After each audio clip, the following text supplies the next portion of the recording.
bienvenidos al seminario de tuberculosis. Un saludo especial a los profesores de la Clínica Cardiopulmonar y Cuidado Crítico y a nuestros compañeros del séptimo semestre. Y agradecimientos especiales a nuestros asesores, el profesor Alexander Peña y la profesora María Claudia Escobar. Nuestro grupo está conformado por Tatiana Delgado, David Meneses, Sonia Hormiga, Ginette Ruiz, Alexander Valenzuela, Marcela Velasco y Natalia Naspusil. Bueno, vamos a iniciar con la definición. La tuberculosis es una grave enfermedad crónica pulmonar y sistémica que es causada en la mayoría de los casos por el Bacillus Mycobacterium tuberculosis. Aunque hay que tener en cuenta que también se ven implicados otros bacilos como el Mycobacterium bovis y el Mycobacterium africano. El Mycobacterium bovis se encuentra en la leche contaminada pues de vacas que están infectadas con este bacilo y en países donde la leche se pasteuriza sistemáticamente pues esto no representa un problema, pero en países donde no pasa esto todavía se siguen presentando algunos casos. Bueno, pero para dejar claro, el principal agente que genera la tuberculosis es el Bacillus Mycobacterium tuberculosis. La fuente de contagio son las personas con tuberculosis activa que eliminan el bacilo a través de sus secreciones con maniobras como la tos o al hablar o al escupir también. Se dice que ellos al hablar y al toser se quedan suspendidos en el aire unas microgotitas de esas secreciones que se dice que las que se pueden mantener en el aire por horas y las de menor diámetro son de entre 5 a 10 micras. Entonces vamos a tener que la mayoría de los casos es una tuberculosis pulmonar, pero en un tercio de los casos se va a presentar entonces una tuberculosis extrapulmonar. Bueno, la tuberculosis extrapulmonar en los órganos donde con mayor frecuencia se presenta en su orden son la pleura, los ganglios linfáticos, la pleura, el sistema genitourinario, las articulaciones, los huesos, el peritoneo y el pericardio. Bueno, se me olvidaron las meninges. Hay que tener en cuenta también una característica y es que, una característica epidemiológica y es que en las personas con VIH suele presentarse, ellas son muy susceptibles a presentar tuberculosis activa por el hecho de que su sistema inmune está suprimido y como vamos a ver más adelante, el sistema inmune representa una actividad importantísima en esta enfermedad. Y asimismo, en personas con VIH se facilita la diseminación hematógena. Esto significa que se puede presentar también una tuberculosis miliar o sistémica. Aquí tenemos un vaso con una tuberculosis miliar y aquí podemos observar los tubérculos color blanco grisáceos que son característicos de la tuberculosis, como vamos a ver más adelante en la fisiopatología. ¿Cómo se contagia? Ya nombré que todo que se contagia por vía aérea cuando una persona, ya nombré esto. Entonces lo que falta por nombrar es que según el Ministerio de Salud, la tuberculosis no se propaga por compartir cubiertos ni tampoco por tener contacto con saliva cuando se besa a alguien.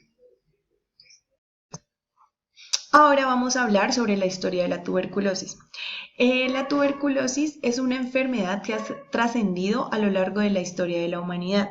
Se estima que aproximadamente apareció esta hace más de 3.000 millones de años. En un principio se decía que esta provenía de la Mycobacterium bovina, es decir, de la enfermedad que se le daba a los animales, pues los bovinos, pero esto fue cambiando en el transcurso del tiempo. Como también la tuberculosis a lo largo de la historia ha tenido diferentes nombres, entre los cuales se destacan tisis, enfermedad del rey y plaga blanca, pero que estas fueron cambiando a la actualidad, que se denomina tuberculosis.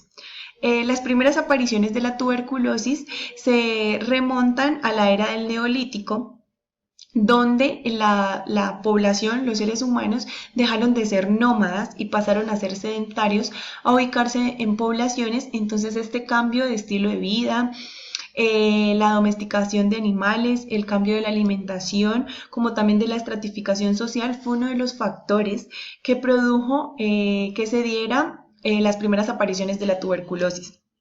Los primeros hallazgos se dieron en momias en la antigua Grecia, pero como también en restos de seres humanos en Italia. Esto ocurre en el Neolítico, pero en la antigüedad aparece Hipócrates, quien es el padre de la medicina, y realizó un estudio en el cual dijo que la tuberculosis era una enfermedad crónica que se caracterizaba por tos frecuente, y también dijo un concepto erróneo, que era que ésta se transmitía hereditariamente, lo cual fue cambiando con el transcurso del tiempo. Para la edad contemporánea, la tuberculosis tiene o aparece en el siglo XVII, pero su mayor apogeo aparece en el siglo XVIII. Y es aquí donde aparece René Leagner, quien descubrió o realizó una caja de madera a la cual se le denominó estetoscopio, y ayudó mucho para el avance de la cura de la tuberculosis. Como también en 1865 aparece Jean Antonio Villamil, quien fue el que realizó diferentes experimentos para decir que la tuberculosis era contagiosa, pero en ese año no tuvo el reconocimiento médico que debía de dársele. Fue entonces cuando el 24 de marzo de 1882, Robert Koch en Berlín desarrolla o plantea que la tuberculosis es un agente infeccioso, pero también dice que se da por el bacilo tuberculoso. Y este hallazgo es el que abre la puerta para que se den los tratamientos y cómo prevenir la tuberculosis. Hasta la actualidad, que pues la tuberculosis es una de las mayores causas de muerte en todo el mundo. Es por ello que la OMS ha realizado estrategias para la prevención de esta y para prevenir también que se contagien en toda la humanidad. Etiología. La tuberculosis es causada por la bacteria Mycobacterium tuberculosis. La enfermedad es una enfermedad infecciosa, la cual es contagiosa, debido a que esta se puede propagar fácilmente de una persona infectada a otra por la vía aérea, por el contagio de gotas, mediante la tos o estornudo. Síntomas. Dentro de los síntomas más comunes que tenemos de la tuberculosis tenemos dolor en el pecho, la fiebre, el toser, expectoraciones con sangre, pérdida de peso, tos crónica, pérdida del apetito, dificultad para respirar y fatiga. Hay que tener en cuenta también que dentro de la tuberculosis, cuando esta está latente, no se van a presentar síntomas tan graves, así tan exacerbados como estos, ya que la tuberculosis está latente. También se pueden confundir con los síntomas con otras enfermedades, tales como pues, el EPOC y el asma. Factores de riesgo de la tuberculosis. Dentro de los factores de riesgo de la tuberculosis tenemos pues, infecciones recientes, menores a 1 año, personas que padezcan VIH debido a que su sistema inmune está debilitado. Tenemos también personas con diabetes mellitus, mm,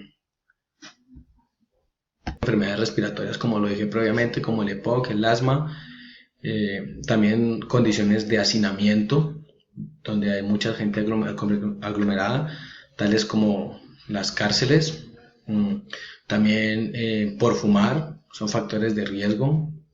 La desnutrición es un factor de riesgo también importante, el consumo de drogas, la contaminación ambiental, zonas de pobreza y estar expuesto a entornos donde la tuberculosis está presente, como con las personas infectadas, y a cepas de tuberculosis resistentes a los medicamentos. Ahora vamos a hablar de la epidemiología de la tuberculosis, para lo cual nos hemos centrado en tomar los datos de la epidemiología mundial, luego pasamos a hablar de la epidemiología a nivel de las Américas, continuando con Colombia y finalizamos con la epidemiología del departamento del Cauca. La epidemiología a nivel mundial nos dice que la tuberculosis es una de las 10 principales causas de muerte a nivel mundial y la causa principal de un agente infeccioso por encima del VIH-Sida. Según los reportes de la Organización Mundial de Salud para el año 2017, se reveló que 1.3 millones de personas murieron a causa de este, como también que 10.000 millones de personas poseen esta enfermedad, la tuberculosis, de los cuales 5.8 millones la padecían los hombres, 3.2 millones mujeres y 1 millón en niños.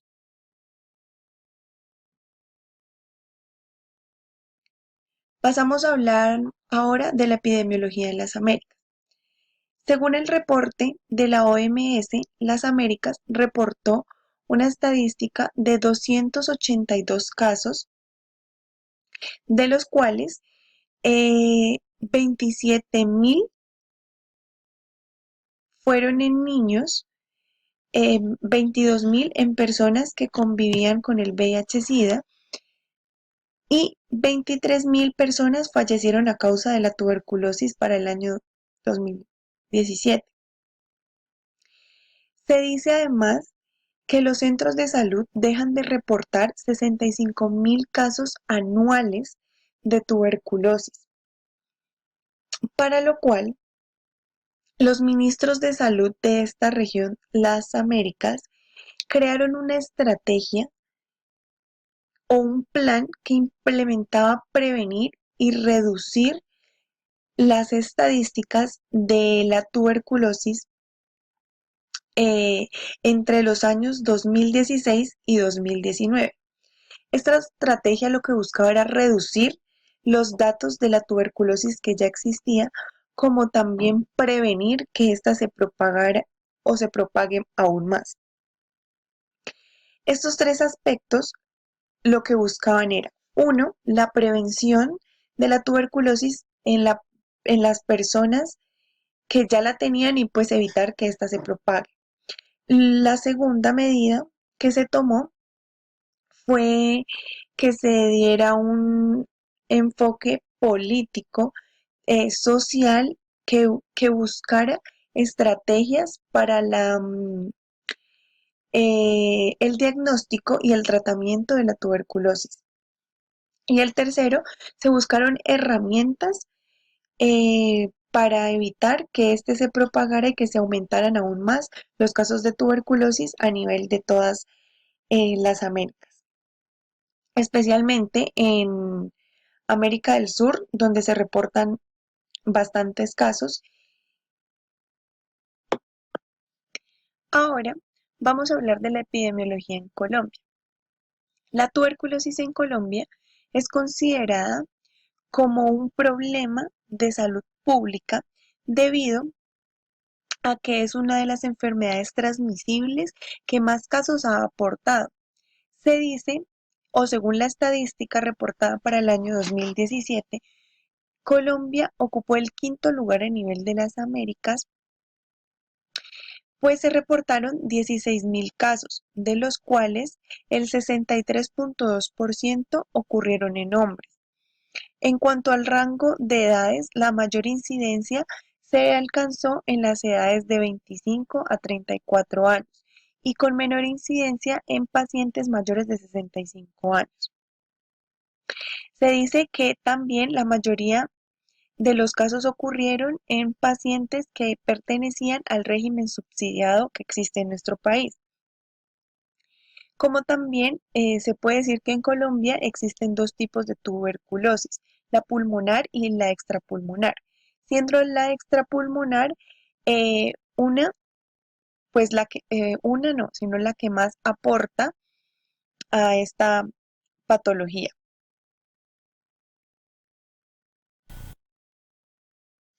Ahora bien, vamos a hablar de la tasa de incidencia de tuberculosis por entidad territorial en Colombia, en la cual se puede concluir que el departamento del Amazonas fue el que más reporte pasó de personas con tuberculosis y Sucre fue em, el de menor casos reportados. Amazonas con una total de incidencia de 51.3 y Sucre con el 5.6% de casos reportados. Nos vamos ahora al análisis de población de riesgo, de las cuales tres fueron las que más reportes alcanzaron. Entre ellas encontramos los privados de la libertad que alcanzaron o se reportaron 675 casos, es decir, el 7%. De los indígenas se reportaron 529 casos, es decir, 5.5%. Y por último, la población del exterior.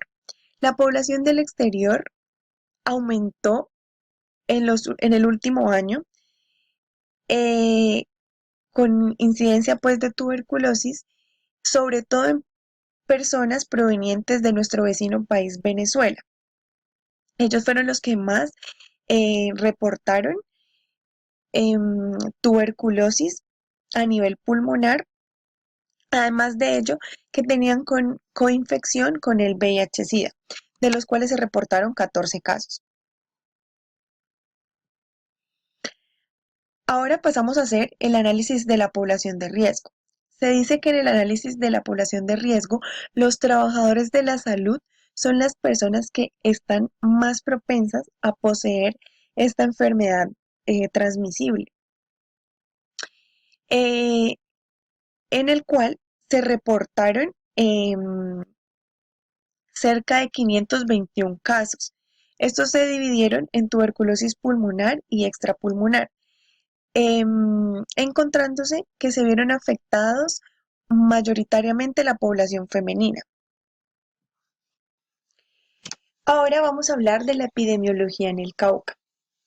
El departamento del Cauca es uno de los departamentos que tiene una alta incidencia de tuberculosis, pero también es uno de los departamentos que ha luchado por prevenir la tuberculosis y evitar que ésta se propague mediante estrategias de prevención, tanto en la capital de este departamento Popayán como a nivel de cada uno de los 42 municipios que hacen parte de este departamento. En el Cauca hay un grupo que creó la Gobernación del Cauca, el cual se denomina o se llama Programa de Tuberculosis de la Gobernación del Cauca, el cual ha buscado mediante un grupo de profesionales prevenir que la tuberculosis se propague. En los municipios, en los centros de salud, las enfermeras son las encargadas de capacitar a la comunidad de cómo prevenir la tuberculosis. Como también en la ciudad de Popayán se han implementado estrategias para evitar que ésta se propague. Se dice que para el año del 2018 se reportaron 244 casos en el departamento del Cauca, de los cuales 22 tenían coinfección de tuberculosis con VIH-Sida. Entre los municipios de mayor estadística de la tuberculosis se encontraron el municipio de Almaguer, de Mercaderes, Argelia, Timbiquí, Santa Rosa, y entre los que menos incidencia tuvieron se encontraron eh, Popayán, Puerto Tejada y Padilla, debido a que el departamento del Cauca ha trabajado fuertemente en prevenir que se dé la tuberculosis. Además de ello, el grupo de tuberculosis de la Gobernación del Cauca fue invitado para hacer parte de un grupo de investigadores en Latinoamérica que buscan la prevención de esta como también de otras enfermedades transmisibles. Es por ello que a la Gobernación del Cauca se le ha felicitado por implementar esas estrategias de prevención de esta enfermedad, buscando que el Cauca disminuya las estadísticas de tuberculosis del 2019 al 2025. Bueno, seguimos con la fisiopatología. Cuando ingresan los bacilos en la vía aérea, la mayoría se quedan en la vía aérea superior, en la vía aérea intermedia, y son eliminados por mecanismo mucociliar, por el barrido mucociliar.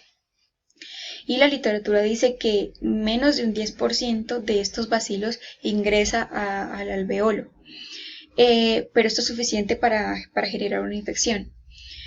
Bueno, cuando ingresa el bacilo en el alveolo, se va a encontrar con el macrófago. Y como ya sabemos, pues las funciones del macrófago es la fagocitosis y también pues son presentadores de antígenos. Entonces, para realizar esta fagocitosis se favorece por activación del complemento, lo que ocasiona opsonización de los bacilos, es decir, por activación de la proteína C3. Se activa la proteína C3 y entonces lo que hace es pues genera unos productos como C3b, C3bi, y ellos van a ir a marcar o a opsonizar el bacilo para que sea más fácil de identificar para el macrófago y se pueda facilitar la fagocitosis. Bueno, entonces para que se genere la fagocitosis primero tiene que haber una fijación de la membrana del bacilo con la del macrófago. Entonces, esto se hace a través de moléculas que, por ejemplo, expresa el bacilo, como son la manosa, el C3b, bueno, y otros. Y por receptores, pues, que tiene en su membrana el macrófago, que es, por ejemplo, el receptor de manosa, receptores del complemento,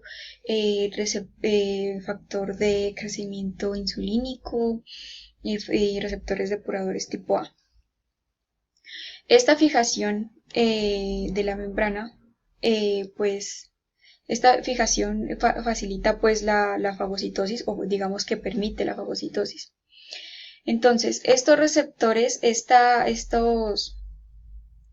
fijación y a estos receptores regula los fenómenos posteriores a la fagocitosis, como es la fusión del fagosoma con el lisosoma y la producción de citocina inflamatoria.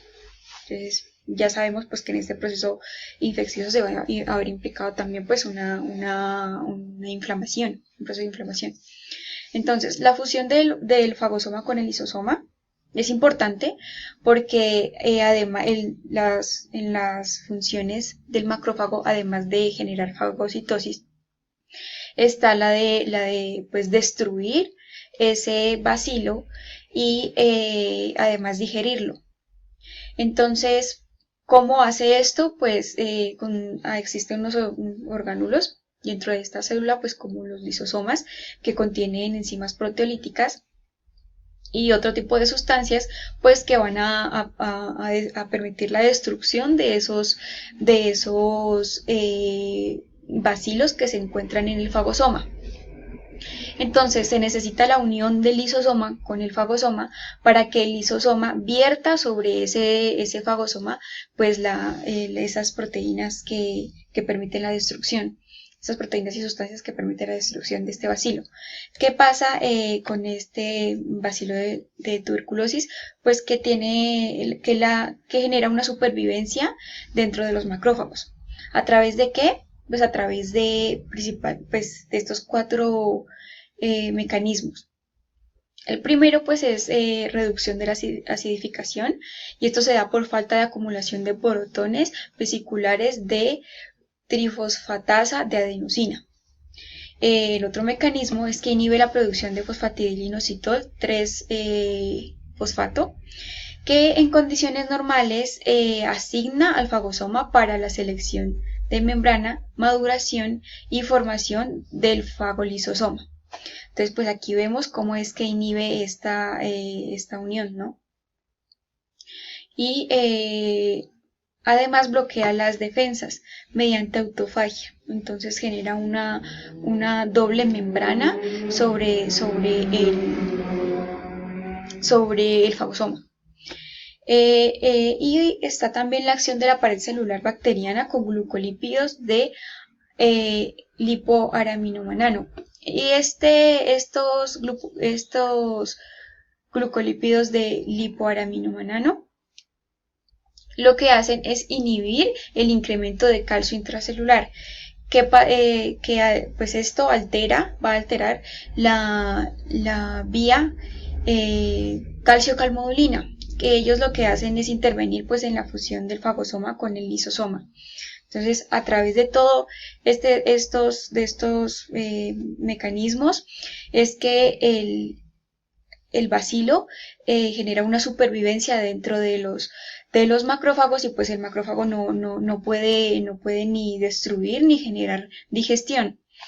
Entonces, como efecto de esto, lo que sucede es que aquí podemos ver que aumenta dentro del macrófago siguen aumentando y aumentando y aumentando el número de bacilos pues que fagocita, debido a que no puede pues destruirlos ni digerirlos. Entonces,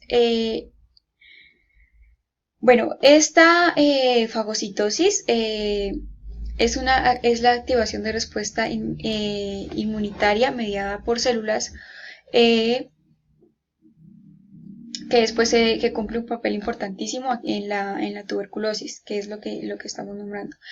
Luego se genera una activación de la respuesta inmunitaria mediada por células, aquí por linfocitos T. Entonces, ¿qué sucede aquí? Lo que sucede es que, bueno, los macrófagos alveolares, monocitos y células dendríticas son decisivas como ya dijimos, pues son presentadoras de antígenos, ¿no? Entonces, a los linfocitos T. Entonces, cuando ellos presentan el antígeno del bacilo a los linfocitos T, entonces el resultado es la activación y proliferación pues de linfocitos, específicamente pues en la tuberculosis se ven implicados los linfocitos TCD4 y los linfocitos TCD8. Los linfocitos TCD4, bueno, y los dos son importantes en la defensa del individuo en esta patología. Entonces, los linfocitos TCD4, cuando se activan, se genera una diferenciación de estos a linfocitos T helper 1 y 2 o T colaboradores. Los linfocitos T helper 1 producen interleuquina 2 e interferón gamma. El interferón gamma tiene acción de activar monocitos y macrófagos, entonces esto permite que se agreguen más monocitos y macrófagos hacia el foco infeccioso. Pues como ya sabemos, los monocitos se presentan en sangre y se diferencian a macrófagos cuando llegan al tejido. Bueno, y los linfocitos T helper 2 producen interleuquina 4, 5, 10 y 13.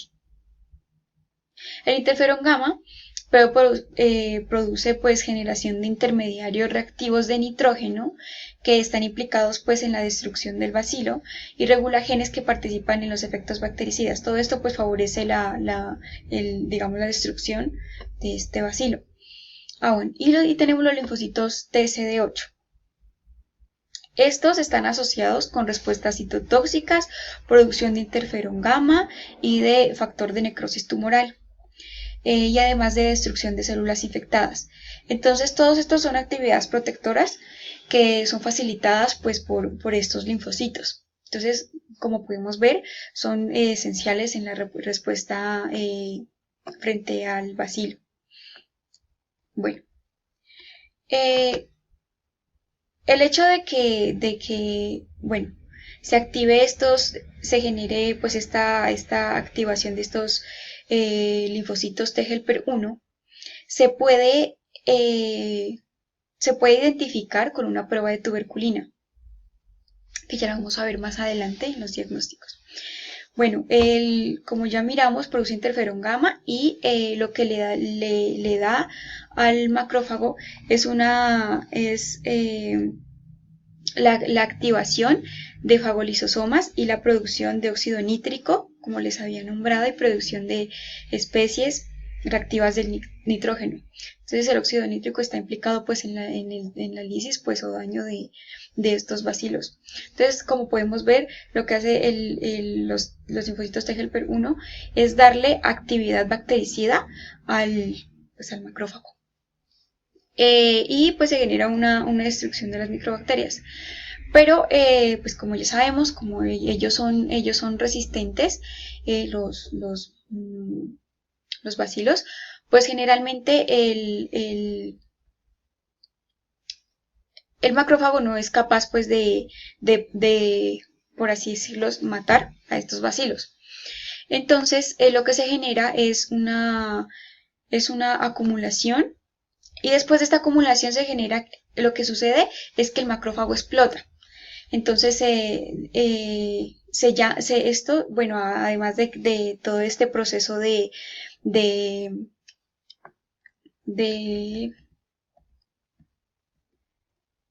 el proceso de presentación de antígenos, lo que permite es que se llamen a más monocitos y macrófagos. Entonces, esto lo que va a suceder es que se forma el granuloma. ¿Qué es el granuloma? El granuloma es un centro de necrosis, rodeado por, bueno, aquí estos son macrófagos que dentro de ellos contienen bacilos, junto con linfocitos T sensibilizados. Básicamente pues, se podría decir que es necrosis, que los que generan pues el granuloma como tal son las células inmunes que hemos nombrado. Entonces en el centro se genera una necrosis y alrededor un granuloma pues que está formado por células inmunes que encierra a esa necrosis. Esta es necrosis que se da bueno, no solo se da en la tuberculosis, pero que también se da en la tuberculosis, también se da en neoplasias, ¿no? Es la necrosis caseosa, que prácticamente es una sustancia parecida al queso. Bueno, este es el granuloma. Aquí podemos ver una imagen, es esta. Estos son los granulomas. Este es un cultivo, creo, y aquí se pueden ver los granulomas reales. Bueno, esto es la patogénesis que acabo de explicar, básicamente.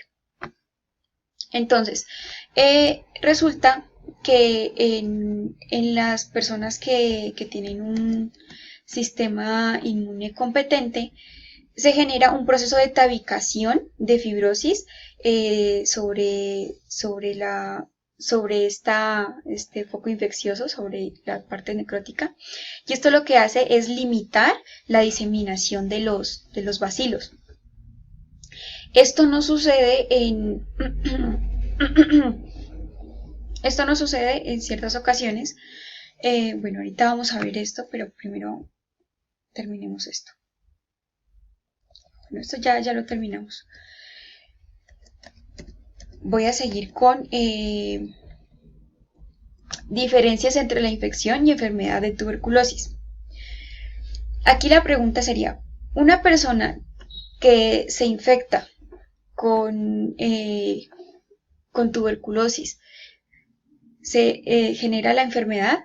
La respuesta es no, no todas, depende de qué, de factores generalmente pues que se genere la enfermedad, de factores endógenos como la respuesta celular, la respuesta inmunológica mediada por células y la capacidad o la efectividad de esta respuesta, así como el sistema inmune, pues digamos que la capacidad que tiene este sistema inmune de actuar frente a este bacilo.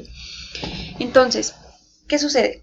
En una persona que tiene un sistema inmune competente, la infección, como ya les acabé de explicar hace un momento, pues se produce una cicatriz fibrótica. ¿Qué es esto? Esto es lo que se genera en una persona con un sistema inmune competente, ¿vale? Es decir, que se contiene la infección. Pero, ¿qué pasa con una persona que, por ejemplo, no tiene un sistema inmune competente? Bueno, la enfermedad se puede dar por dos vías. Bueno, en realidad son tres. Uno que es por una... Bueno, antes de proseguir, la idea es que, bueno, aquí se presenta esta cicatriz fibrótica que contiene al bacilo para limitar su diseminación.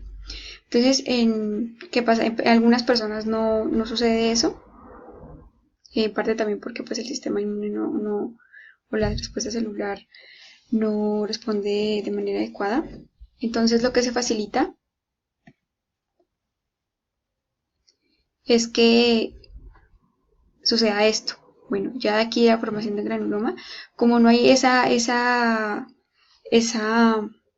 formación de esa cicatriz fibrótica, entonces el granuloma puede abrirse o de cierta manera también explotar y libera a los bacilos que contiene adentro, y esos bacilos pues se diseminan. Entonces esa es la importancia de que se forme esa tabicación o esa cicatriz fibrótica.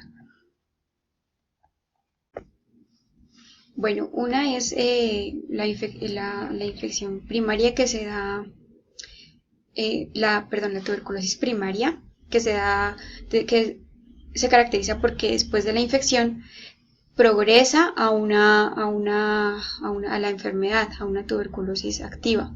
Esa es la tuberculosis primaria. Entonces esta tiene ciertas características.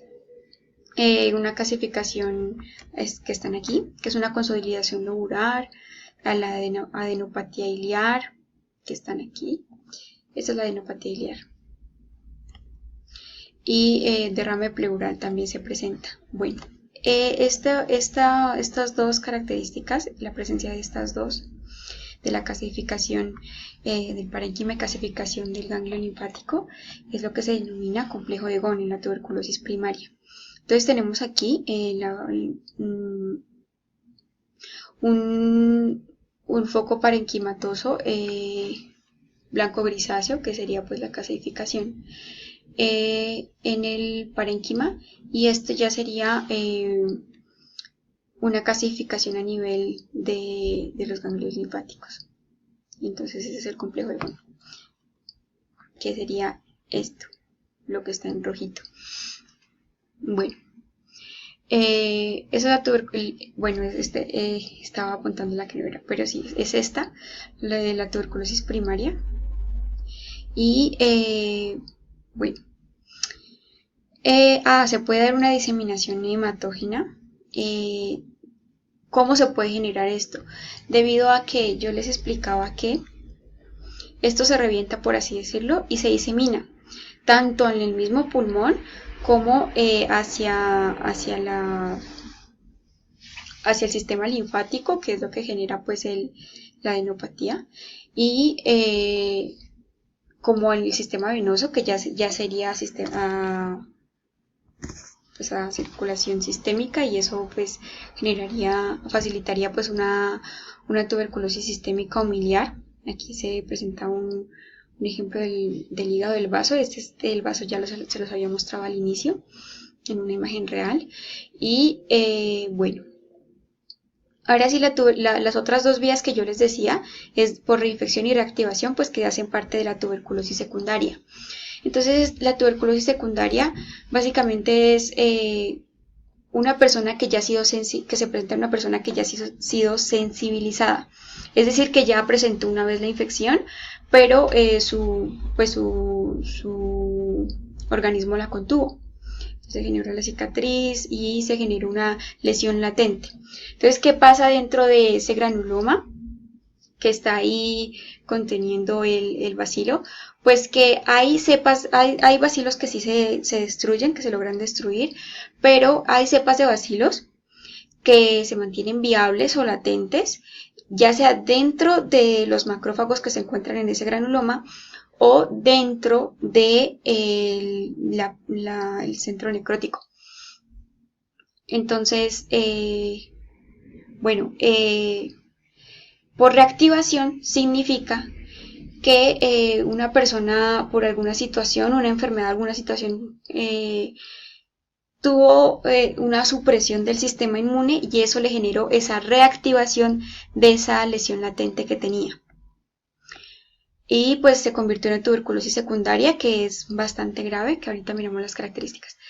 Y o la otra vía, que es la reinfección. Esta es característica o frecuente en lugares donde hay alta prevalencia de tuberculosis. Entonces, ¿qué es la reinfección? Una persona que ya se infectó una vez y generó una lesión latente, una tuberculosis latente, y volvió e inhaló, bacilos, o sea, volvió y se infectó. Entonces eso generó una tuberculosis secundaria. Características de la tuberculosis secundaria. Una característica principal es que generan cavidades, la cavitación, ¿no? Aquí tenemos una tuberculosis pulmonar secundaria. Aquí está la cavitación en los dos campos pulmonares. Otra característica es que se presentan generalmente en los ápices, ¿no? Aquí lo podemos ver. Se presenta también caseificación, como ahí podemos verla. Y son estos. Es esto lo que les acabo de nombrar. Y bueno, en la tuberculosis secundaria es mucho más agresiva la diseminación hematógena, ya que por la cavitación que se genera, esa cavitación facilita la diseminación del bacilo, tanto pues hacia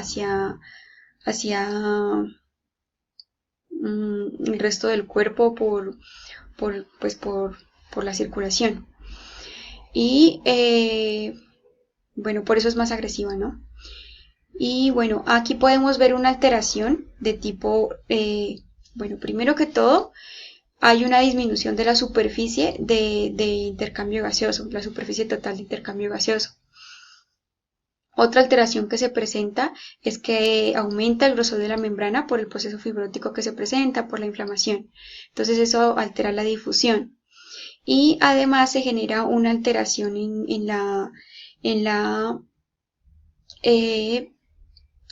se genera un esfuerzo en la musculatura respiratoria. Entonces los pacientes, las personas con tuberculosis, generan un desacondicionamiento físico, pues que les genera, pues por la anorexia, ellos no comen. La anorexia es causada pues por la infección, ¿no? Que las personas pues no comen. Y entonces eso le genera una mala nutrición. Esa mala nutrición pues hace que esa persona genere una descompensación a nivel también muscular. Entonces eso también compromete a los músculos implicados en la respiración. Y una alteración de tipo restrictiva, pues porque disminuye el parénquima pulmonar. Y otra característica de la tuberculosis secundaria es que, como yo les decía, es más agresiva por el hecho de que en las cavitaciones facilitan la diseminación del bacilo. Aquí miramos una flechita hacia la vía aérea. Entonces, en la secundaria, una característica es que son, por esta razón, mayormente contagiosos estos pacientes. O sea, generan una tuberculosis mayormente contagiosa que en la tuberculosis primaria. Es considerablemente mayor en la tuberculosis secundaria la contagiosidad qué tan contagioso es que en la primaria. Y pues como ya les decía, en la infección, pues la infección, cuando una persona tiene la infección, más no ha presentado la enfermedad activa, pues no es contagioso. Y bueno, otra alteración que se genera cuando ya se ha generado una tuberculosis ya grave, una tuberculosis ya que ha progresado muchísimo, es que se genera un broncoespasmo por el hecho de que se genera un proceso inflamatorio. Entonces eso facilita, pues, favorece el broncoespasmo. Entonces aquí tendríamos una alteración no solamente de tipo restrictivo por el hecho de que se ha generado una pérdida del parénquima, una pérdida considerable del parénquima, sino también una obstrucción por el broncoespasmo. Bueno, esto sería en términos generales. Bueno, esto ya lo nombramos, esto también. Este es el ciclo de contagio, del contagio a infección y enfermedad. Entonces esto es como un resumen de todo lo que se dijo. Bueno, se genera el contagio, una persona que tiene una tuberculosis activa a una persona, o sea, por las secreciones que elimina al toser, hablar, escupir, cantar, y pues son inhaladas por la persona.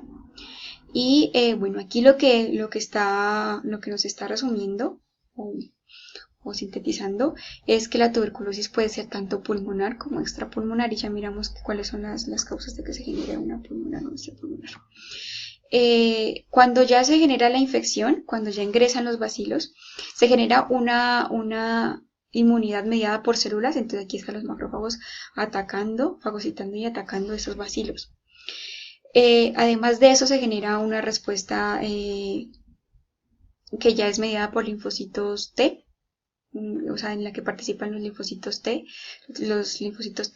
helper, y ahí es donde se puede identificar donde se realiza la prueba de tuberculina y se puede identificar pues esa respuesta de defensa que se está generando en el individuo que se ha infectado con tuberculosis. Aquí lo que está diciendo es que cuando ya se generó esa infección, que ya se diagnosticó, hay fármacos pues que se pueden tomar en la infección de tuberculosis para evitar pues que se genere como tal una enfermedad de tuberculosis o una tuberculosis activa. Esto ya digamos que los signos y los síntomas, que ya los nombró mi compañero más en lo de etiología y en lo de los síntomas, y es cuando una persona ya tiene la enfermedad como tal, porque la infección es asintomática, en algunos casos los mayores síntomas que se pueden presentar son algunos síntomas como de gripe leve, que de pronto una fiebre que pasó de un día para otro, pero no es sintomática como tal. Pero aquí, como podemos ver, ya presenta los síntomas de una enfermedad, ya de una tuberculosis activa, como son resultados de prueba de tuberculina o en examen de sangre. Bueno, la prueba de tuberculina no nos permite identificar si es una infección o si es ya una tuberculosis activa, sino que ya es toda la parte clínica la que nos va a permitir diferenciar eso. Se siente enfermo con tos, la fiebre que es intermitente, pérdida de peso, dolor en el pecho, síndromes nocturnos, que pues es la fiebre que se da en las noches, que es intermitente. Tiene microbios de enfermedad de tuberculosis en su cuerpo, pues esto ya sería en las pruebas diagnósticas y puede pasarle los microbios de tuberculosis a otras personas. Esta es la característica, ¿no? De cuando ya se presenta la enfermedad o la tuberculosis activa. Y se puede presentar en las pruebas de diagnóstico una radiografía de tórax anormal, que eso ya lo vamos a ver más adelante. Y acá pues ya cuando una persona tiene la enfermedad, uno de los consejos es pues que las personas sean muy juiciosas y pues muy disciplinadas en el consumo de sus medicamentos para controlar la enfermedad. Para el diagnóstico de la tuberculosis pulmonar vamos a tener 5 aspectos en cuenta: prueba de tuberculina, cultivo, baciloscopia, Gene-Esper y radiografía. En la prueba de tuberculina, esta se practica vía intradérmica en el tercio medio del antebrazo, donde se va a inyectar un derivado proteico purificado de 0,1 milímetros que pone en manifiesto un estado de hipersensibilidad previo al organismo frente a dicha sustancia. El inconveniente de este derivado proteico purificado es que radica en que las proteínas utilizadas no son específicas del Mycobacterium tuberculosis, sino que son compartidas con otras microbacterias no tuberculosas y Mycobacterium bovis, hecho que disminuye la especificidad de esta prueba. A las 72 horas de la inyección se realiza la lectura. Lo que hacemos es medir el diámetro transversal de la induración según el eje longitudinal del antebrazo. El resultado lo vamos a determinar en milímetros.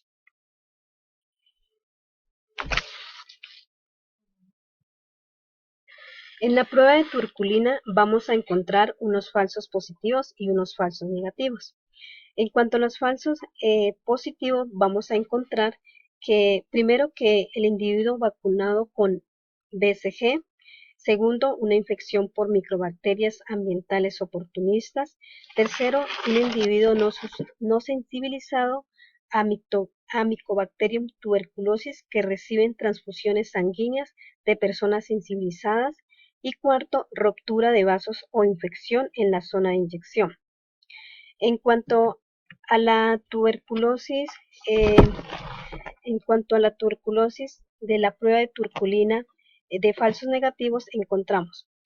En primer lugar, encontramos con las personas en las que se han realizado la prueba de tuberculina. Aquí encontramos las infecciones víricas, como son el VIH, la varicela, el sarampión, la parotiditis. En las infecciones bacterianas encontramos fiebre tifoidea, brucelosis, lepra, tosferina, tuberculosis pleural y diseminada.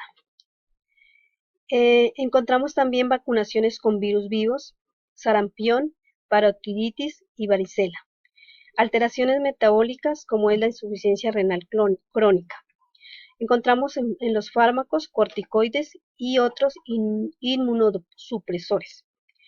En cuanto a la edad, están los recién nacidos y los ancianos. Y en situaciones de estrés encontramos cirugía, quemados, enfermedad mental, reacción a injertos contra huésped. En cuanto a la tuberculina utilizada, encontramos almacenamiento inadecuado, diluciones inapropiadas, contaminación. En cuanto al método de la administración, aquí se ve que la inyección de cantidad es insuficiente, inyección subcutánea, la administración tardía una vez extraída del vial, inyección muy superficial con ruptura de la vesícula formada y pérdida de líquido. En cuanto a la lectura, encontramos es inexperiencia del lector y lectura inadecuada. En cuanto a la prueba de baciloscopia, este es un examen microscópico que se hace a los pacientes mediante la expectoración, donde se le hace un extendido en una lámina de vidrio teñida mediante un método de Silnels. Este método, el principal objetivo es identificar las fuentes de infección de tuberculosis pulmonar de bacterias ácido-alcohol resistentes positivos. Esto lo que hace es determinar eh, que son los más contagiosos y presentan una mortalidad elevada. En estos casos lo que hacemos es un seguimiento estricto de vigilancia bacteriológica hasta la condición del curado del paciente. La bacteria la podemos identificar fácil, ya que esta es de color rojo brillante en forma de bastón,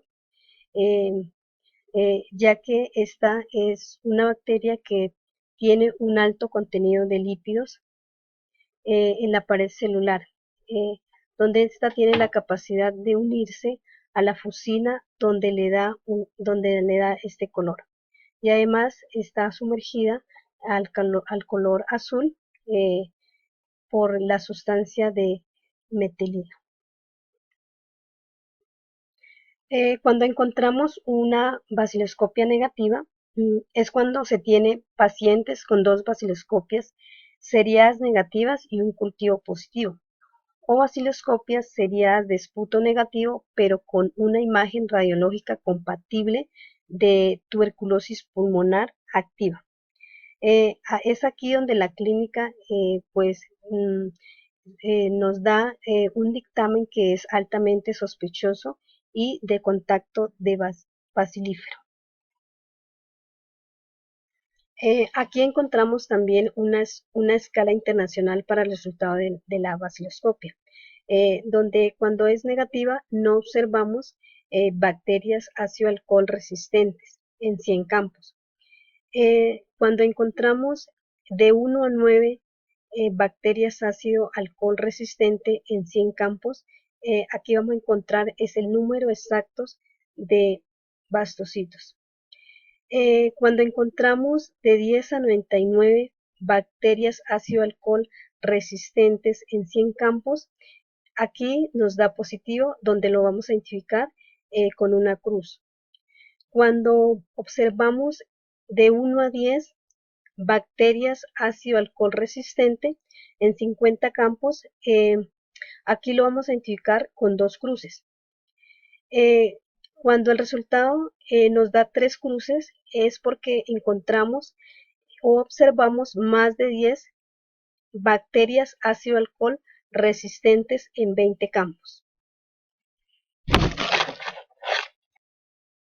Otra prueba muy importante para el clínico al momento del diagnóstico de la tuberculosis es la prueba del cultivo. La prueba del cultivo es una multiplicación bacteriana, la cual se obtiene a partir del esputo que el paciente ha expectorado. ¿Cómo se obtiene ese esputo?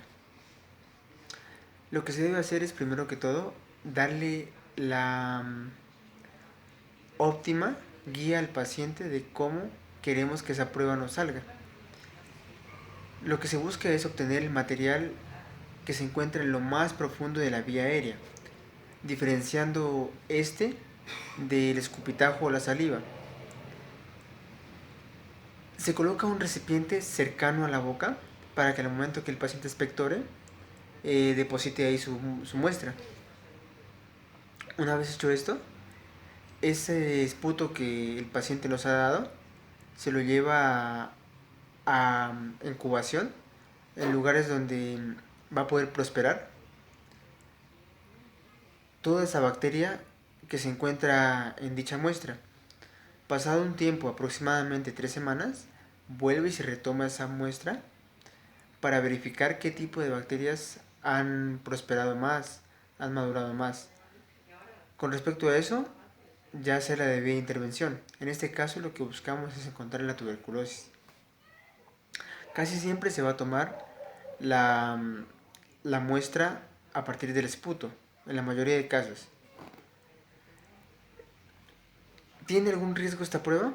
La verdad es que no tiene en absoluto ningún tipo de riesgo. No se va a hacer ninguna maniobra invasiva sobre el paciente. Solamente se le pide que expectore todo el material que se encuentre dentro de él para obtener la mejor prueba que nos dé un buen resultado. ¿Hay que prepararse para realizar la prueba? En la mayoría de los casos, al realizar pruebas de tipo clínica se nos pide que vayamos en ayunas o algún tipo de condición. En este caso no. Solamente lo que debemos hacer es llevar la disposición a atender lo que nos diga nuestro médico tratante. Una vez hecho esto, el paciente puede estar confiado y tranquilo que no le va a pasar absolutamente nada. La prueba es muy segura. Tiene desventajas como todo. Y una de ellas, y la más importante, es que su tiempo de arrojar un resultado es muy tardío, aproximadamente 3 semanas para dar ese resultado. Por ese caso, la mayor desventaja que presenta la prueba. También se puede realizar una prueba de sensibilidad. ¿En qué consiste esto? En que se va a determinar cómo es de resistente la bacteria de tuberculosis a un tratamiento o alguna medicina específica. Con respecto a esto, a lo que nos arroje la prueba, ya se va a determinar qué tratamiento es el más óptimo a utilizar si en caso de que haya resistencia de la tuberculosis al tratamiento. En un caso de que en los resultados se arrojase que hay una multiplicación de bacterias muy por encima de lo que se espera, se le debe informar al paciente que es posible que tenga una infección bacteriana para hacerle el debido procedimiento. Además, es de suma importancia que el paciente siempre esté dispuesto a preguntar sobre la prueba que se le está haciendo, que no se quede con la duda, que siempre pregunte, que le pregunte al médico qué se le va a hacer, para que así también esté bien informado de su tratamiento y de un posible diagnóstico más adelante. Para la radiografía vamos a tener en cuenta la proyección, si es anteroposterior o posteroanterior, la colimación, eh, si es normal, pues vamos a tener que encontrar dos espacios intercostales por encima de las clavículas. En cuanto a la penetración, eh, si es normal, se debe mirar los cuerpos vertebrales. En cuanto a la rotación, el punto de referencia lo vamos a tener en cuenta mediante el esternón de la clavícula y la inclinación si está inclinado a la derecha o lado izquierdo. Además de esto, la lectura se hace de afuera hacia adentro y además tenemos que tener en cuenta qué estructuras ajenas a la anatomía vamos a encontrar. Continuando con la tuberculosis, vamos a encontrar en la radiografía unos patrones. El primer patrón es llamado tuberculosis primaria, donde aquí lo que vamos a encontrar son unos infiltrados pulmonares de extensión sublobular y localización subpleural, llamado foco de Young. Que esto se manifiesta más que todo en el lóbulo medio o inferior, solo acompañado de adenopatías iliares, el complejo de Ranger. Además de esto, también podemos encontrar derrame pleural y muy raramente cavitación. En cuanto al patrón progresivo, aquí lo que vamos a encontrar es una consolidación extensa y cavitación en el foco pulmonar primario, dado en el segmento apical o posterior, sobre todo en los lóbulos superiores. En el patrón de la tuberculosis postprimaria, aquí lo que vamos a encontrar son opacidades parenquimatosas heterogéneas y mal definidas, que se distribuyen en más de un segmento. En miliar, aquí vamos a encontrar innumerables nódulos, que estos ya se distribuyen en ambos campos pulmonares, con predominio en los lóbulos inferiores. Estos pueden estar acompañados de consolidación, cavitación y adenopatías. En cuanto al patrón de tuberculoma, aquí lo que vamos a encontrar son diferentes nódulos, pero ya de diferentes tamaños. Estos son menores de 3 centímetros, la morfología ya es variada y el contorno es bien definido y liso. Pero además de esto, pues en ocasiones pueden ser irregulares y mal definidos. En esta imagen que apreciamos aquí, nos muestra infiltrado en el lóbulo superior derecho y cavidades con niveles hidroaéreos.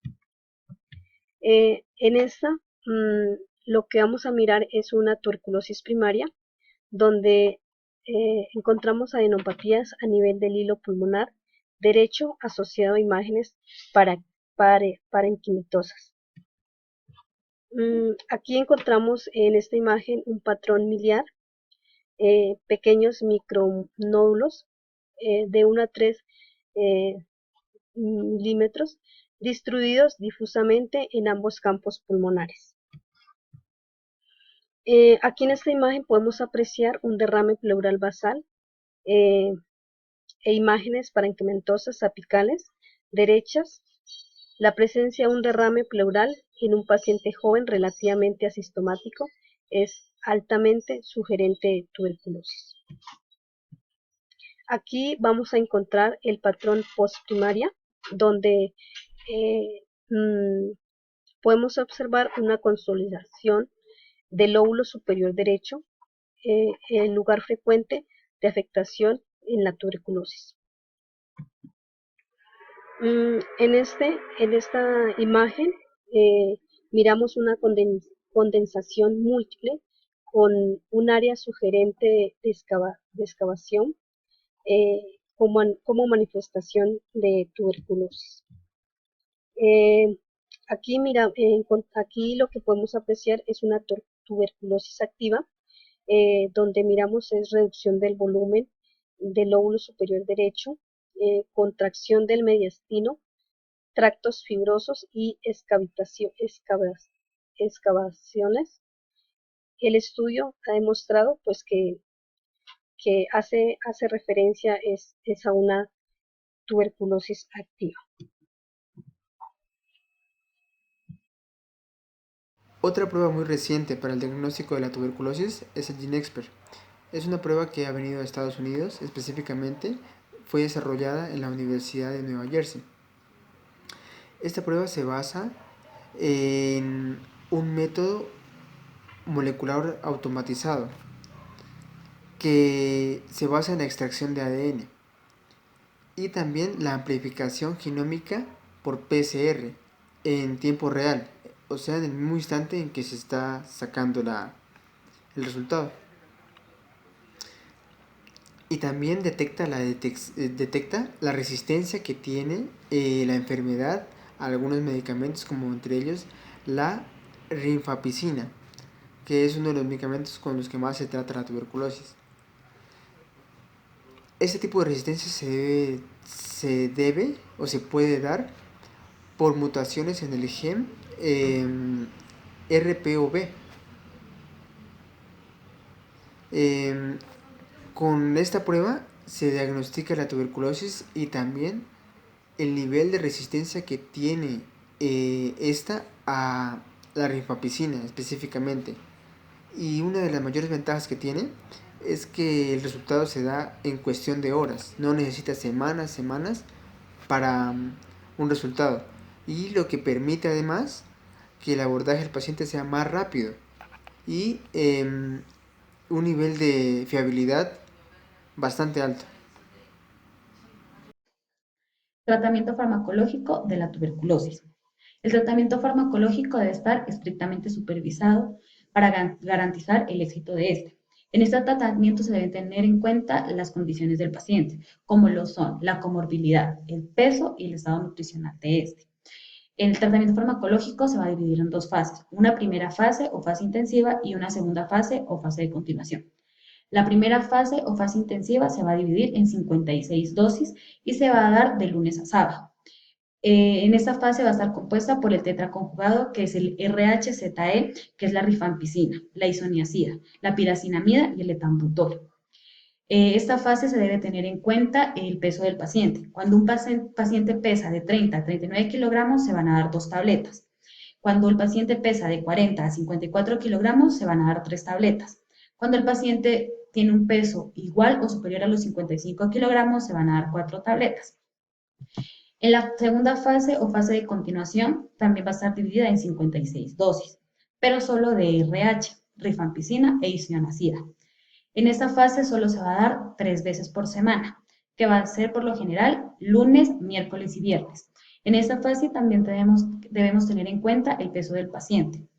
También debemos tener en cuenta que cuando existe tuberculosis con una coinfección de VIH, la primera fase no va a ser modificada. En la segunda fase o fase de continuación van a existir una serie de modificaciones, como por ejemplo en las dosis. En la coinfección con VIH, las dosis en la segunda fase o fase de continuación va a ser de 196, con 150 miligramos de rifampicina y 75 de isoniazida.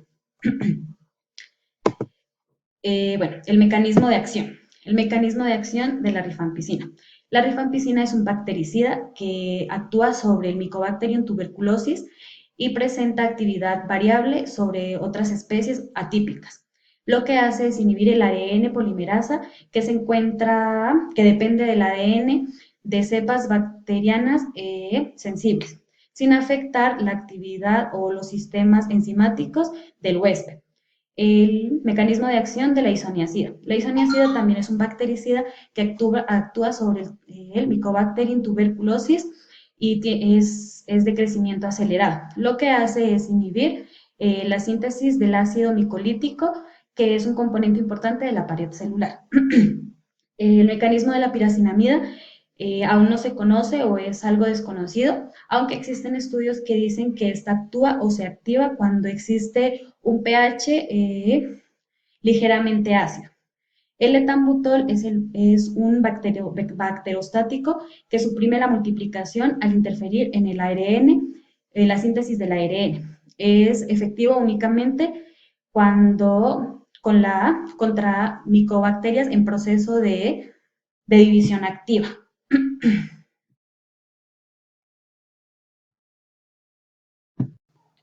Resistencia. Existen dos tipos de definiciones sobre la resistencia. Están las definiciones generales sobre resistencia y también existen las definiciones de resistencia según el número y el tipo de fármacos.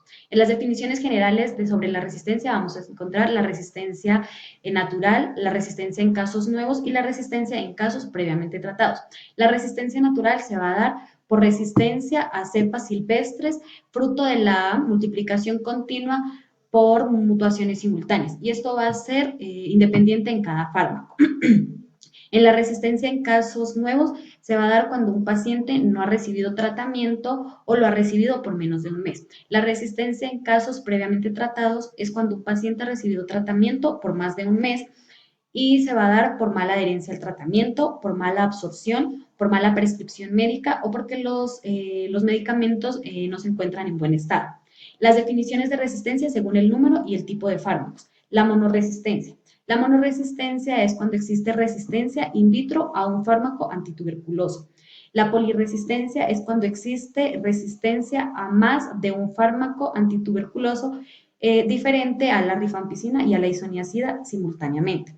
La multiresistencia. La multiresistencia es cuando existe resistencia in vitro a fármacos, a los fármacos como la isoniazida y la rifampicina simultáneamente o cuando estos se encuentran combinados con otro fármaco antituberculoso.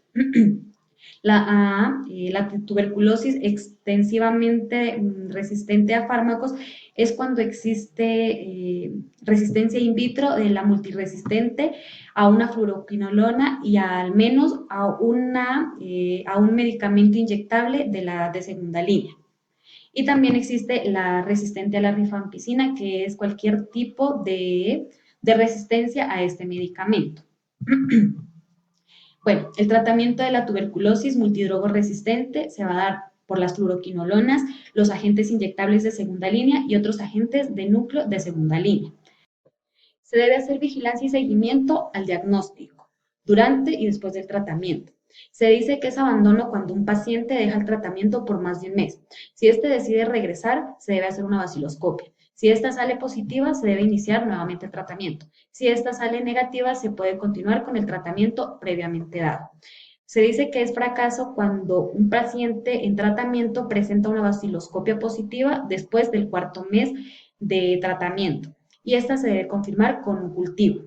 Se dice que es recaída cuando un paciente termina el tratamiento y meses después o incluso años la vaciloscopia le sale positiva. Se dice que la morbilidad por tuberculosis no se ve relacionada como tal a la enfermedad, sino más bien a casos de comorbilidad, como lo es la farmacoresistencia, la farmacodependencia, los problemas hepáticos, los problemas renales, la desnutrición. E incluso se puede decir que a veces es por el sistema de salud que en muchas ocasiones retrasa el diagnóstico y también su tratamiento. Bueno, los efectos adversos de los medicamentos. Los medicamentos pueden traer alteraciones cutáneas, pueden traer daños en la visión, también pueden traer vómitos, mareos, ictericia, color marrón, la orina y muchos más efectos adversos que se deben dar a conocer al médico tratante. Intervención fisioterapéutica. La intervención fisioterapéutica está dirigida hacia la rehabilitación pulmonar, que se trata de la intervención integral basada en la evaluación exhaustiva del paciente, seguida de terapias que no solamente se limitan al entrenamiento físico, sino que también van dirigidas al apoyo psicosocial para más adelante implementar hábitos que mejoren la calidad de vida del paciente. Tiene unos objetivos muy claros como es la disminución de la disnea, mejorar la tolerancia al ejercicio y mejorar la calidad de vida al devolverle un mayor nivel de funcionalidad al paciente. En el examen físico integral se analiza el patrón respiratorio, el estado general del tórax, las capacidades funcionales que tiene el paciente y todos los riesgos de caída que tiene al realizar entrenamiento físico. En la evaluación de la capacidad funcional, podemos usar las bandas sin fin o caminadora, el test de la caminata de los 6 minutos y podemos usar el cicloergómetro y todo para mirar la capacidad y la tolerancia que el paciente tiene al ejercicio. La evaluación de la calidad de vida. Aquí tenemos un cuestionario que lo que va a hacer básicamente es identificar las necesidades reales del paciente. La evaluación psicosocial. Se usan dos cuestionarios. Uno es el cuestionario, el inventario de Beck, que lo que va a analizar y a identificar es la depresión. Y el otro es el State Triad Anxiety Inventory, que va a analizar la depresión. La evaluación del autocuidado. Aquí lo que se va a identificar es el conocimiento que el paciente tiene sobre su enfermedad, los factores de riesgos que tiene, cómo los puede controlar y los beneficios que tiene el seguir en el tratamiento y aquí debemos motivarlo. La evaluación nutricional. Vamos a identificar las anormalidades funcionales que el paciente puede tener y en general en la evaluación debemos siempre monitorear la saturación y si hay signos de disnea. Y también vamos aquí en la evaluación a identificar el estado emocional del paciente para poder generar un plan de tratamiento adecuado. La intervención. Primero, la educación. La educación se realiza en conjunto con el paciente y con la familia. Se pretende educar y enseñarle al paciente sobre su enfermedad, sobre los factores de riesgo que tiene, sobre los beneficios del tratamiento y tratar de motivarlo para que él continúe. Generalmente se hacen sesiones de 5 a 10, de 1 hora, una vez por semana. El ciclo activo modificado de técnicas respiratorias. El objetivo es movilizar el exceso de secreciones. Hay 3 pasos. Primero, la respiración controlada, pues se toma aire normal y se exhala. Este ejercicio de respiración controlada también sirve para cuando se está caminando para evitar la tos paroxística y la tos no productiva. Los ejercicios de expansión torácica, vamos a tomar aire y vamos a mantener la inspiración por 3 segundos y luego cuando se vaya a hacer cuando estemos en fase expiratoria se colocan las manos en el tórax y se pueden realizar clapping, compresiones o vibraciones. En la expiración forzada se hace 1 o 2 expiraciones forzadas combinadas con una respiración controlada. El tercero es el entrenamiento físico. El objetivo es mejorar la capacidad funcional del paciente mediante cambios estructurales y funcionales del músculo para así mejorar la resistencia, la fuerza y la movilidad articular. También se mejora la respuesta cardiorrespiratoria para brindar un adecuado aporte de oxígeno en los cambios metabólicos que se van a presentar durante el ejercicio. El entrenamiento físico tiene múltiples beneficios, como por ejemplo, mejora la autoestima, enlentece el deterioro pulmonar, mejora la función cardíaca y favorece la expectoración de secreciones bronquiales. Para realizar un buen entrenamiento físico se debe tener en cuenta la intensidad, la duración y la frecuencia. Todo esto me lo determinan las características del paciente y lo que yo quiero lograr en él. La intensidad es de acuerdo a la severidad de la patología. La duración y la frecuencia generalmente se inicia con ejercicios cortos de poca complejidad para así motivar al paciente. El cuarto, el entrenamiento de resistencia cardiorrespiratoria. Para determinar la intensidad del ejercicio se hace esto y se va a determinar con base en un porcentaje de trabajo pico alcanzado, que es entre el 60 y el 80%. Entonces, si existe limitación severa en la capacidad de la realización del ejercicio, se realiza con intervalos que van a ser limitados cuando haya aparición de síntomas. Tenemos la fórmula de Carbonell que habla sobre la frecuencia cardíaca de reserva y la fórmula que es 220 menos la edad menos la frecuencia cardíaca en reposo. El porcentaje de intensidad del 60% también es la frecuencia cardíaca de reserva por el 0.6 más la frecuencia cardíaca de reposo.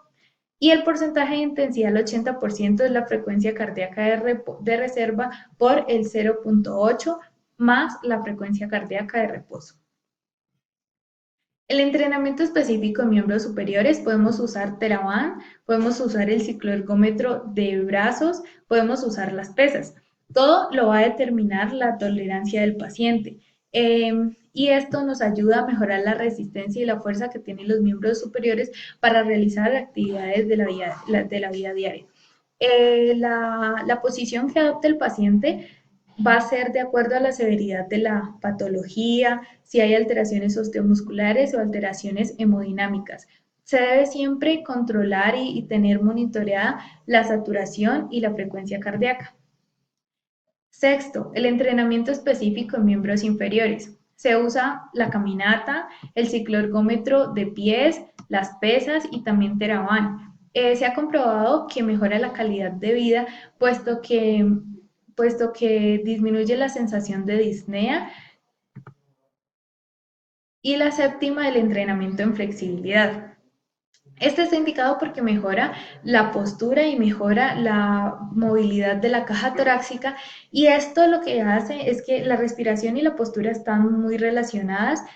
Y, por ejemplo, cuando hay una cifosis, cuando hay una alteración del diámetro anteroposterior del tórax, se puede producir una alteración de la función pulmonar. Entonces, aquí vamos a iniciar con ejercicios. Primero es importante la reeducación postural y respiratoria, seguido de ejercicios de calentamiento, ejercicios de fortalecimiento y el acondicionamiento cardiopulmonar que se va a realizar en el cicloergómetro o en las bandas sin fin o caminadora. Y se terminan con ejercicios de estiramiento. Es importante monitorear siempre la saturación.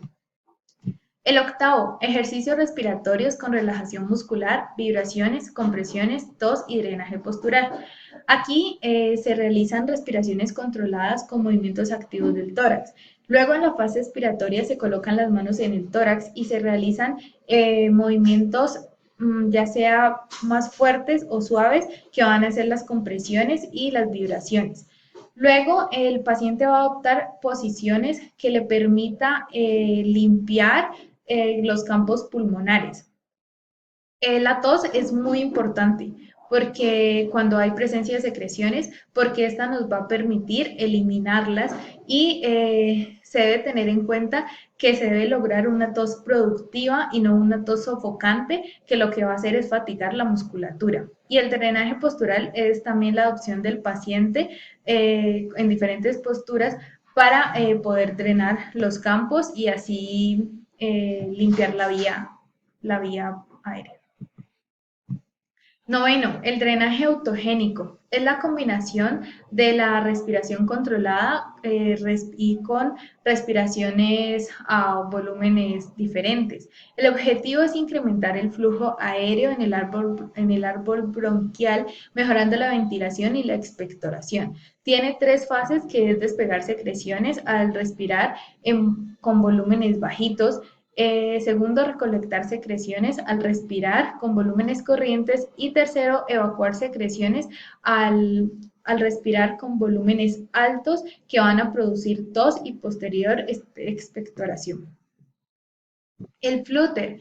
El flúter es un dispositivo portátil que consta de una pipa plástica, tiene una tapa perforada, tiene una bola de acero que lo que hace es que cuando se hace la expiración sostenida va a producir unas vibraciones oscilantes altas y va a ayudar a la eliminación de secreciones. Para el diagnóstico fisioterapéutico apta, lo vamos a realizar mediante un caso clínico. Paciente que se le diagnostica tuberculosis pulmonar en 1997. Presentaba una historia de tratamiento con múltiples esquemas. Al comienzo recibió isoniazida, rifampicina y etambutol, medicamentos que suspende para someterse al manejo casero a base de hierbas recomendado por curandero de la comunidad. Su situación en el periodo de diciembre del 2004 y 2006 se desconoce, hasta que ingresa al Hospital Universitario del Valle en el 2006 con insuficiencia respiratoria. Ingresa al programa de rehabilitación pulmonar del Hospital Universitario del Valle en diciembre del 2007, desplazándose en silla de ruedas quien maneja el cuidador, de quien depende entre 10% y 100% de las actividades diarias.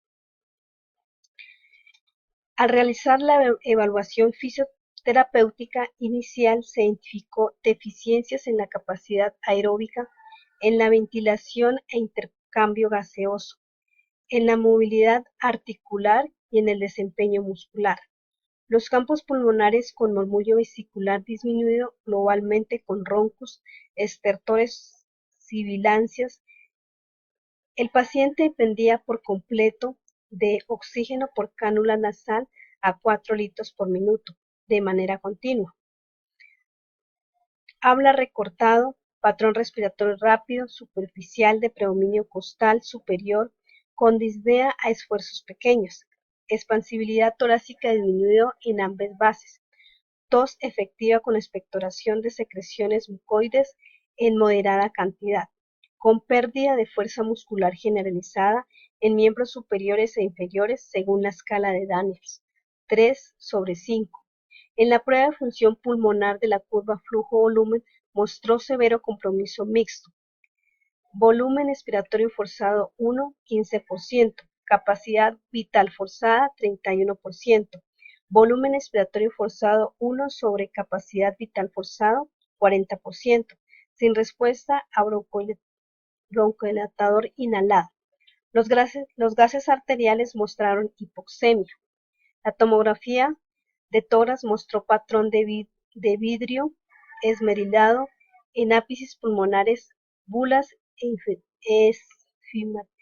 enfisematosas, cavernas en el tórax derecho y bronquiectasias bilateral. Según el caso clínico, lo hemos clasificado en dos predominios, cardiopulmonar y osteomuscular. En el cardiopulmonar, el patrón E, que nos dice que es deficiencia en la ventilación, respiración e intercambio de gases asociado a la difusión de la falla de la bomba ventilatoria. Dado a que se presenta una alteración de intercambio de gases, llevando al paciente a una hipoxemia. Por lo que presenta este paciente en la radiografía bulas esfisematosas, cavernas en el ápice derecho y bronquiectasias bilaterales. Además de esto, teniendo en cuenta que la tuberculosis tiene un gran componente inflamatoria, ocasionando lesiones importantes que desencadenan reacciones fibroblástica, fibrosis, retracción de la pared costal, que esto hace a que disminuya la movilidad y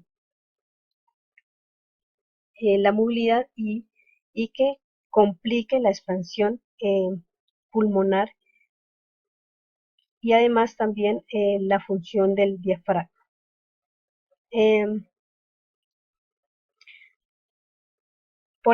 De esta manera, pues, todas estas perturbaciones afectan a la mecánica ventilatoria a nivel costal y diafragmático.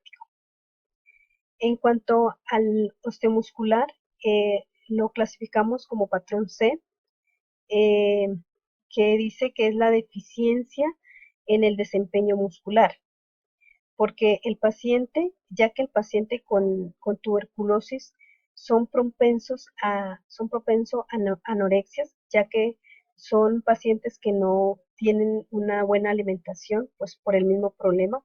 Entonces eso hace que con el paso del tiempo se vayan deteriorando tanto músculos como huesos. Entonces va a haber un desacondicionamiento físico que va a impedir una buena funcionalidad para sus actividades diarias. Ahora vamos a hablar de cómo se previene la tuberculosis. Bueno, pues para la prevención esta está dirigida pues a evitar la propagación del bacilo de Koch, pues con la finalidad de evitar que la infección se propague, debido a que esta es muy contagiosa. Dentro de las estrategias tenemos pues el diagnóstico precoz de la tuberculosis, el tratamiento con esquemas terapéuticos pues para cortar la cadena de transmisión, adecuada comunicación y educación a las comunidades y pues al personal de salud, porque esto es muy importante, debido a que se tiene desconocimiento sobre esta infección, debido a los varios síntomas que presenta esta, los cuales se pueden confundir con otras enfermedades, tales como el asma o el EPOC. Y otra y más importante es la vacunación con BCG, de dosis única, ya que es una vacuna efectiva y disminuye la mortalidad y por tuberculosis. Bueno, entonces para la educación del paciente se le enseña al paciente a taparse la boca a la hora de toser o estornudar, y a la utilización de, puede ser pañuelos desechables, a estar en lugares ventilados donde entre bastante aire, a mejorar la alimentación y las medidas sanitarias, y a evitar lugares con hacinamiento. Para continuar, se hablará un poco del plan actual de prevención y manejo de la tuberculosis en Colombia. Este es un plan creado en Colombia desde el año 2015 con la finalidad de erradicar la tuberculosis para el año 2005. La meta de este plan es reducir la mortalidad y la incidencia de la tuberculosis en comparación de los años anteriores, mediante políticas públicas de prevención y promoción. Para esto se ha tenido que, dentro de la ruta de atención tenemos, como podemos ver aquí, la promoción que va encaminada por los profesionales de la salud a los pacientes que pues, puedan producir tuberculosis. Luego tenemos la clasificación de riesgo. Se le puede explicar a los pacientes cómo puede ser que se pueden diagnosticar con tuberculosis. Esto pues va encargado por parte de los entes de control territorial de cada departamento o municipio, como la Secretaría de Salud. Al hacer la promoción, seguimos con la prevención primaria, que es cuando un paciente sienta alguno de los síntomas pues, anteriormente mencionados, acude pues, rápidamente a un centro de salud para así tener un diagnóstico pues anticipado, y depende del diagnóstico pues clasificar la tuberculosis, pues como puede ser, si puede ser pues de primaria, secundaria, pulmonar o extrapulmonar. Después de haber realizado la clasificación del riesgo de la infección, se procederá al tratamiento indicado pues para cada tipo de infección. Luego de esto pues sigue pues ya la prevención secundaria, que sería más encaminada al manejo que da la clínica después de haber superado la infección. También teniendo en cuenta de que a la hora de la discapacidad, si un paciente con tuberculosis tuvo una discapacidad, ya entrará a la prevención terciaria, que es donde al paciente discapacitado se le presentará toda la atención. Esto por parte de las IPS y las EPS a cargo de cada paciente. Luego de esto, pues para los pacientes que han logrado pues superar la infección, llega toda la parte de la rehabilitación para pues que ellos puedan tener una mejor calidad de vida. Y pues finalmente pues los cuidados paliativos, que son, digamos así, los más importantes para los pacientes que ya hayan superado la infección. Y así sería la ruta de atención.